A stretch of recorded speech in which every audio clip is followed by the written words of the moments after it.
folks, let's get ready to brawl. Welcome to the Brawlhalla one-off tournament presented by the good folks over at VESL. Alongside the flying caster himself, Zephyr, my name is Stu the Announcer, and it is a pleasure to be casting a little bit of Brawlhalla for you on a fine Friday afternoon as we go on all through the weekend. And Zephyr, it's sunny, spring is in the air, birds are flying around, flowers are blooming. It's time for some brawling. It's time for some good action here between our competitors, and it's just the start of action across the board here at VESL. Of course, this one-off tournament is just the icing on top of the cake we'll be serving to y'all as we approach this weekend, and we kick off the spring season. You guys are going to want to join us this upcoming Monday as we will be hosting, once again, another stream to bring home the rain, bring home the pain when it comes to, of course, those larger tournaments alongside Valorant, Smash, and I believe one more. I believe it would be Rocket League. Ah, there you go. It's a VESL staple, as we've come to know, and it's certainly no different. Although I don't necessarily blame you for thinking it might have been something different, just because there's so much change happening in VESL in the high school esports realm, particularly. I mean, as evidenced by the existence of this very tournament. And that's the crazy thing, too. If you're one of those gamers who is a little bit worried about those aren't potentially your games, don't. At the end of the day, we've got so many one-off tournaments here for the resonance of our spring season that you can find your way to even things like Apex Legends and, of course, 2K as we make our way through the end of the year here. Yeah, it's funny that you bring up Apex. I wonder why that might be, but just saying. I mean, hey, you know what? Who am I to blame you, right? But no, that's how you make your bag, and who knows, man? There's plenty of people who are making their bag off of Brawlhalla in particular, and it's a game that's so interesting, where you have a lot of regions that aren't necessarily represented in other games that make their way, or at least in the fighting game sphere, that make their way here. I mean, you have the world champions, and like the defending DreamHack champion being Brazilian, South America rising up. You have Europeans kind of taking their place in the world of Brawlhalla. And obviously North America is strong too. It's not a game that you really think about like one region is stronger than another, at least within like the continental sphere. So to have something like this that's super concentrated with high school players, it really it's cool to see the game get this sort of exposure, this sort of local exposure in particular. And it's cool to see the game grow organically like that. Yeah, and I'll tell you what, it's even cooler to potentially see these players themselves here. We've got a huge bracket, but of course, we'll be kicking off today in pool number 2, where we'll be finding ourselves with QT Vision and Bean as they serve as our first of many, many matchups. We've got multiple round robins, and at the end today, only the best 2 players from each of our individual pools will be moving on to the weekend. Exactly. It's a pool of 4 players, and again, as you mentioned, top 2 moving on into the bracket as we get our character selections going on right now, looking like a Teska and a Jae-Yun, interestingly enough. So obviously, and the meta for this game being what it is, it has a lot of, okay, you value a lot of quick hitting things that can go on into combos, but again, you're talking about the difference between world-class players and people who are kind of like picking it up and learning things, feeling things out. You're going to be seeing a lot of heavy hitting, high damage rolls, like this big old sword. Yeah, Jae-Yun, of course, here, we'll have to see if he can get those starts, but even with a big, heavy sword like that, has found some struggles off against Bean here, even though without weaponry found, will finally be now initially punished. Some of the SIGs missing out there, but ultimately, I gotta say, props to be found for Bean on the overall, not even bothering to pick things up yet. Yeah, just sort of working things through and, again, trying to feel each other out. It does help to have the great sword. I mean, the amount of damage that you can do with that thing, it cannot be understated. But, again, it's going to be QT Vision. Going it alone, not even pulling out a weapon, you got to respect the gumption, if nothing else, Zephyr. But I got to wonder how well advised this is. As I think the Jae-Yun winds up answering my question right there. I think ultimately, kind of short-sighted in terms of setting that up. And while there was a lot of good punishments, especially being pressured off of the edge there, never really gets the chance. And once you find that pickup, even with recovery, you lose out. So hopefully we'll see potentially on a stock punishment here just to serve as a reminder. But I mean, this is some excellent punishment from Jay, and while the weapon thrown, and we're back to the fist to be had here. This is going to be one of the first takes we finally have seen in response. Yeah, and it's not like you got the gauntlets in hand. At the very least, you can knuck up, but the range that's offered by that greatsword, Jaehyun is not going to suffer that lightly. And Bean right now, absolutely dominating the proceedings. This is about a full life lead. Make that two. And yeah, this is Bean at their best right here. Well, at least to start things out, this is what it comes down to between our individual pools, and this is why we have it formatted this way. Inevitably, it will finally be the wipe there, but it could be oh so too late. A whole 2 stocks ahead of the matchup here. We will see finally that sword come out on the opposite, and something that we actually haven't even gotten the option to see all match long. But I'll tell you what, he'll take the time here to enjoy that pickup, whether it isn't a great sword or not. Yeah, I mean, the sword, you can do plenty with it. It offers you a decent amount of range, decent knockback. It's a good standard to have for everything. And the greatsword, obviously, I mean, power, damage. It's the sword but bigger. Can't really complain about that. These battle boots, though, I mean, talking about can you kick it? Certainly, QT Vision is trying to, but oh man, you just cannot shake Bean right now. This greatsword doing some great work, especially in the middle of the stage, no clouds.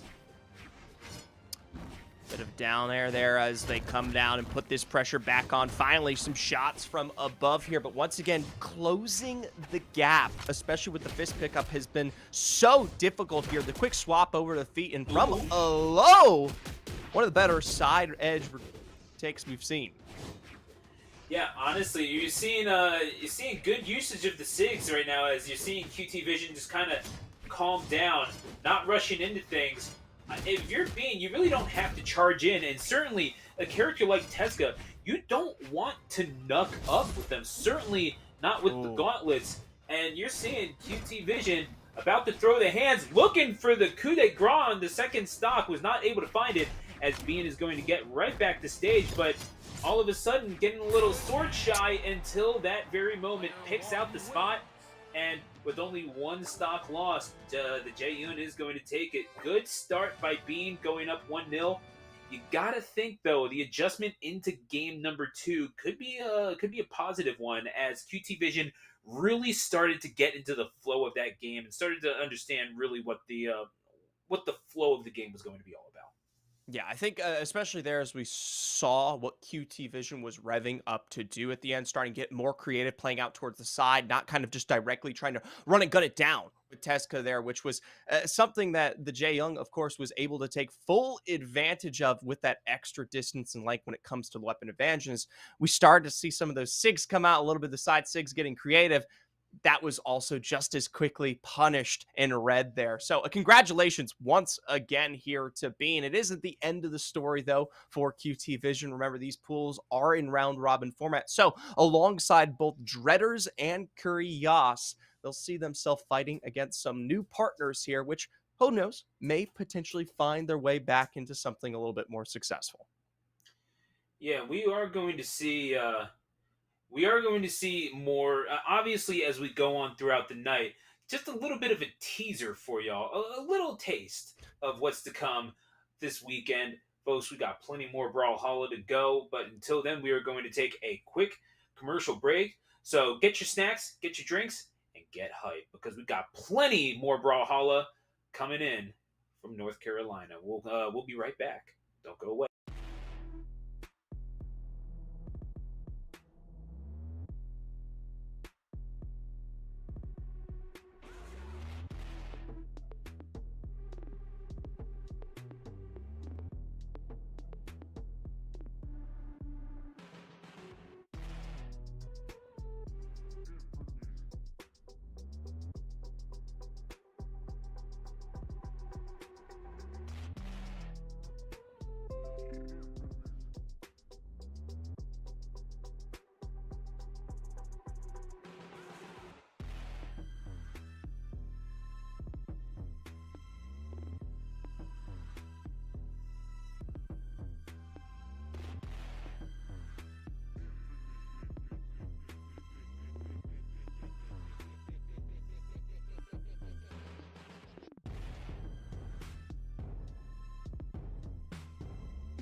Welcome back to Brawlhalla at VESL alongside Zephyr. I am Stu, the announcer. And getting into our next match is going to be ID Fay versus one of 8 Watson mains.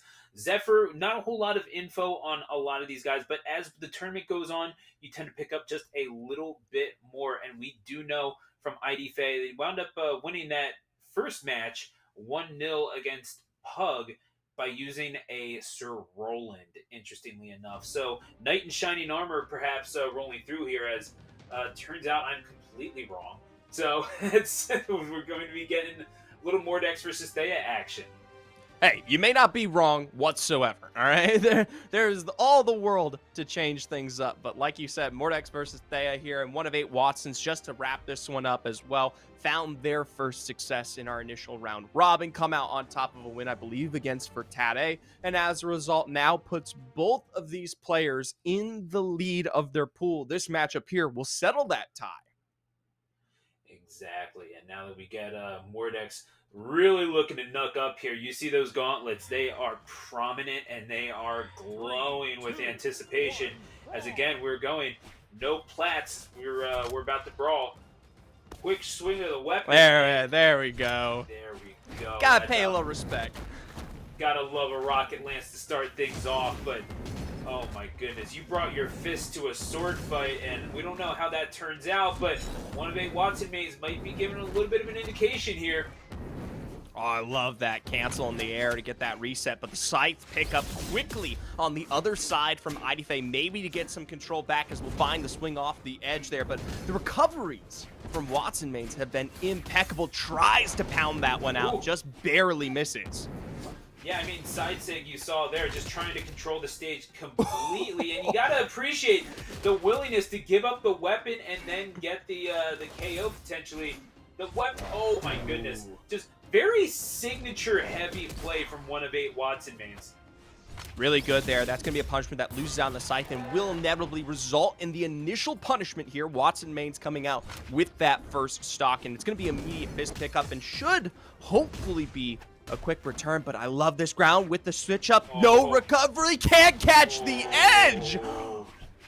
Yeah, you couldn't do much of anything. Couldn't even get the slide, and that's a rough one. If you're ID Fay, one of 8 Watson mains, 1 life away from victory, and here we go now. Got the battle boots on and looking to kick it all the way into the next round. However, this Mordex is not done yet. Not done yet. The swap up there to find the fist back, punish that one out to at least slow down Watson mains' current lead here. The problem is, got to fight through the health of 2 before picking this one back up, and you can see the reserved nature of kind of trying to keep themselves healthy, but potentially getting caught by a side sig like that could mean that, and at the end of the day, the stacking health that is going to blast here against ID Fay is a real struggle for the extent of this one now. Exactly, the chipping away and the willingness to go to the gauntlets opens up the way for the rocket lance potentially, as the battle boots will instead be put back on. And again, yeah, very seeing a lot of SIGs coming out from one of 8 Watson mains. Is going to be a KO off the top, not quite. ID Fay. It will instead be stage right as the rocket lance finds the point. Pointed upward, yeah, that's about where you're going to go, buddy. One of 8 Watson mains is going to move on, and what a victory for them, as that the Mordex never really got a feel for how the match was supposed to go. Just outranged and ultimately outclassed. Very signature heavy, as mentioned, but also it was done with the prioritizing stage control and chasing around, and that difference might have been that second stock where they just could not recover. One of 8 Watson mains suffocating pressure off of the edge.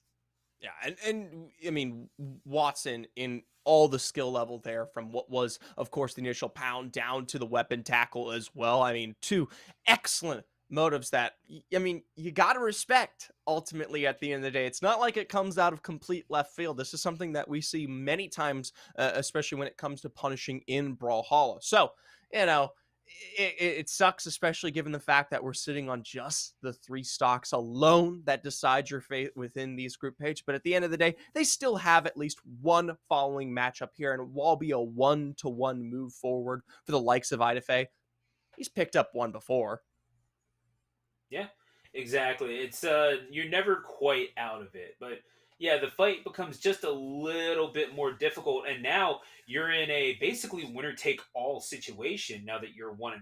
So only one person can come out of it with two victories unless we find a situation where one of 8 Watson mains drops the next match. Either way, one of Watson with the destiny in their hands, and as well as that rocket launch, which was employed very well over that match. Well, that will lead one of our primary winners here. Is I'll very quickly do some minor updates on some of our other pools as we kind of look through here. Notably, our friends previously, QT Vision and Dreaders, and of course, Bean, the one who's currently in the lead of that pool there in two, and plenty of others as well, as they've already almost found their way to their finish. Yeah, it's again as we see the field kind of starting to flesh itself out. The things that we're noticing is that there's a lot of focus on like you want to brawl, and so they're going to brawl. A lot of gauntlet heavy stuff, a lot of battle boots. The characters that we're finding successful thus far seem to be characters that want to employ that ranged game just a little bit more because this is a very movement heavy game, right? So you're Mhm. seeing a lot of, as you mentioned, like the air cancels, canceling upon landing, being able to control the game, but also it really is aptitude through the air and proper employment of hitboxes so that you're not just getting caught out. But yeah, spacing seems to be the king thus far, and people employing rocket lances, great swords, have all been victorious in these first 2 games here at Vessel. Well, it's something of a meta that has come to evolve here in our initial showdown of the group stage. As for us, though, we've still got to cook up what could be those potential results for maybe some of our other future victors. We're going to go to a short break. When we come back, we'll be bringing you more of that Brawl Best action.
And welcome back to Brawlhalla at VESL alongside the flying caster himself, Zephyr. I am Stu the announcer. And yeah, just flying on through this bracket, how progress goes along. We got one more match to go along with it. And again, just a teaser for the knockout bracket that's going to be happening starting tomorrow. And yeah, two combatants that are hungry for the title just as much as anyone else we've seen thus far, Zephyr. There you go. That's the best way to put it. And for so many of our other competitors, and congratulations once again already. So many that you've seen here today already putting in their ticket for tomorrow's start of the bracket stage. But for us, we've got at least one good match to go here. King Z versus Sleepy JoJo. You'll see, of course, a lovely Koji on the pickup, and we'll say Darth Vader for now. Yeah, I mean, Koji is one of those characters that can be effective, very beginner friendly. We're talking about how range was king in this particular matchup. I mean, Koji has been putting in some work. I mean, even if you want to just pick up and play, this is one of those characters that you really want to do it with because that bow provides it's a straightforward hitbox. Maybe you can combo into it, but again, you want to just chip away. That's perfectly fine, but you're going to have to do more than chip away at Darth Vader as, yeah, Sleepy JoJo doing some work, and oh my goodness, talking about forcing him off stage in more ways than one. This Darth Vader ain't playing around, and Sleepy JoJo is trying to take full advantage as King Z, trying to use a sword of his own. Crossing blades with Darth Vader is a thought in of itself, Zephyr. Well, I don't know if he'll cross blades or cross bows on the other side as well. Something that has been on the defense. But for our Koji that started relatively well here, once again picking back up that bow, this is something that can find quite one heck of a combo. You can see that quick dodge out there once again, and this is something that he's got to find the success for the side. But speaking of sides, it's going to be our first pickup. You know it's WrestleMania weekend because it's Vader time. You got to love what you're seeing from Sleepy JoJo as the orb is going to come out. And yeah, one of the more unorthodox weapons, very tricky, relies a lot on some shenaniganry. But King Z, are you ready for it? And frankly, are you ready to combat it with the range that your bow provides? Because right now, Sleepy JoJo getting all up in your face, the force grab. Gotta love that. As King Z right now very much on the back foot. You need an answer, and you need it fast, and you need to be on the stage to get it. The force grab again. Darth Vader. Goodness gracious me. Sleepy JoJo harder to grab than a bar of soap in a bathtub, and King Z in real trouble. This is something that we've gotten to take a look at, but this is probably one of the best and most controlled matchups that we have seen today. An absolute level of perfection from Sleepy JoJo here now on the 3 stocks up, and finally a bit of those lights might do some damage, but they aren't going to be finding our friend off the stage. The ground pound doesn't land, and that's going to allow such a level of punishment from JoJo here. Yeah, in real trouble. Got caught pressing buttons, is able to get back, recovers high, and Sleepy JoJo going to let back on the stage. We got plenty of time, and we could be seeing a perfect game here from Sleepy JoJo. Has taken damage, bent but not broken. King Z, with the sword. Oh yeah, no, you felt the same thing I did, Zephyr, as again, just trying to control that neutral ground, but is unable to do it. The orb looking for the jump up upon recovery, not going to find it just yet. Sleepy JoJo very close to closing this out, and could very well do it here. Oh my goodness. Catch a body, Sleepy JoJo. I mean, what else can you possibly say about that?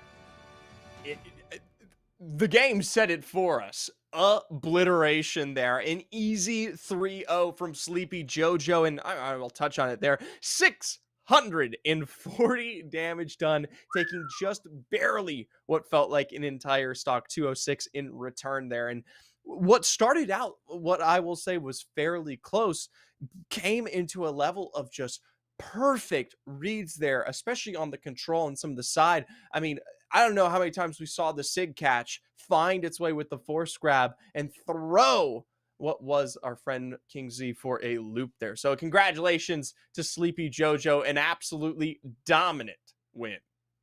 Yeah, and you saw that got a lot of mileage off of catching the high recoveries, right? Because that force grab right there, hey, if you want to go ahead and try to go over my head, that's perfectly fine. Just because these arms don't reach doesn't mean the force does not. So we saw that, and again, it's just really good, very smart play that you saw. Took advantage a lot of even when Kingsley was able to get a little bit of a head of steam. Some all it took was one opening. You saw maybe just a Mhm. misfired bow shot at close range here, maybe just a quick swing of the sword that wound up missing there, and the mileage that that Slippy JoJo got off of that proved to be the difference in that one. Well, hey, that is one of the major victors that we've gotten the opportunity to take a look at today, notably in the beginnings of our Brawlhalla tournament. Our group stage, I believe, has come to its end with that match rounding things off, Stu.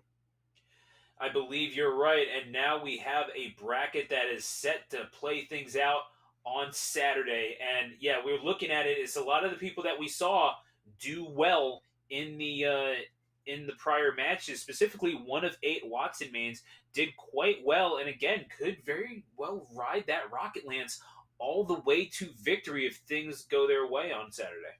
Well, with that being said, we'll provide more information regarding who made it through on those brackets, especially as we approach tomorrow's stream here at the same time. With all that being said, we hope you